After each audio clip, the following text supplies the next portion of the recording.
Assalamualaikum warahmatullahi wabarakatuh. Perkenalkan, nama saya Hafiz Muhammad Satya dari kelas 8B nomor absen 7. Di pertemuan kali ini saya ingin mempresentasikan tentang materi bunyi. Sebelumnya materi ini kita akan membahas 5 bagian. Yang pertama, pengertian bunyi. Yang kedua, syarat terjadinya bunyi. Yang ketiga, pengelompokan bunyi berdasarkan jenisnya.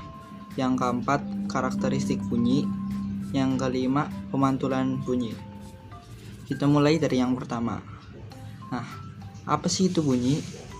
Bunyi adalah gelombang longitudinal yang berarti arah rambatnya sama dengan getarnya. Dapat kita simpulkan bunyi berasal dari benda yang bergetar. Yang kedua, syarat terjadinya bunyi. Yang pertama, harus adanya sumber bunyi. Yang kedua, adanya medium dan zat perantara. Bunyi tidak dapat merambat di ruang hampa. Bunyi lebih cepat merambat di zat padat daripada zat cair dan zat gas, karena partikel-partikel zat padat lebih padat dibandingkan zat cair dan zat padat. Lalu adanya alat penerima atau pendengar. Selanjutnya kita masuk ke pengelompokan bunyi berdasarkan frekuensinya. Pengelompokan bunyi berdasarkan frekuensinya dibagi 3. Yang pertama ada infrasonik, audiosonik, dan ultrasonik. Infrasonik yaitu bunyi yang memiliki frekuensi kurang dari 20 Hz. Bunyi ini dapat didengar oleh jangkrik dan anjing. Lalu ada bunyi audiosonik. Bunyi ini memiliki frekuensi 20-20.000 Hz. Bunyi ini dapat didengar oleh manusia. Lalu ada bunyi ultrasonik. Bunyi ini memiliki frekuensi lebih dari 20.000 Hz. Bunyi ini dapat didengar oleh hewan tertentu, yaitu lumba-lumba dan kelelawar.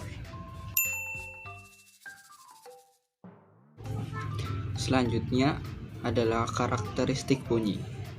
Bunyi memiliki 4 karakteristik. Yang pertama adalah tinggi rendah bunyi dan kuat lemah bunyi. Yang kedua adalah nada. Yang ketiga adalah warna atau kualitas bunyi. Yang keempat adalah resonansi. Selanjutnya ada pemantulan bunyi.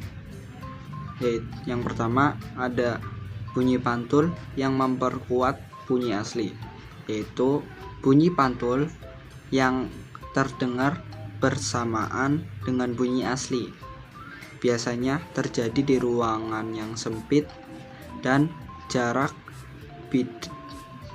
bidang pantul sangat dekat. Contohnya saat kita berada di kamar mandi.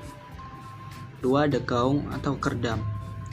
Gaung atau kerdam adalah bunyi pantul yang sebagian terdengar bersama-sama dengan bunyi asli, sehingga bunyi asli tidak terdengar dengan jelas.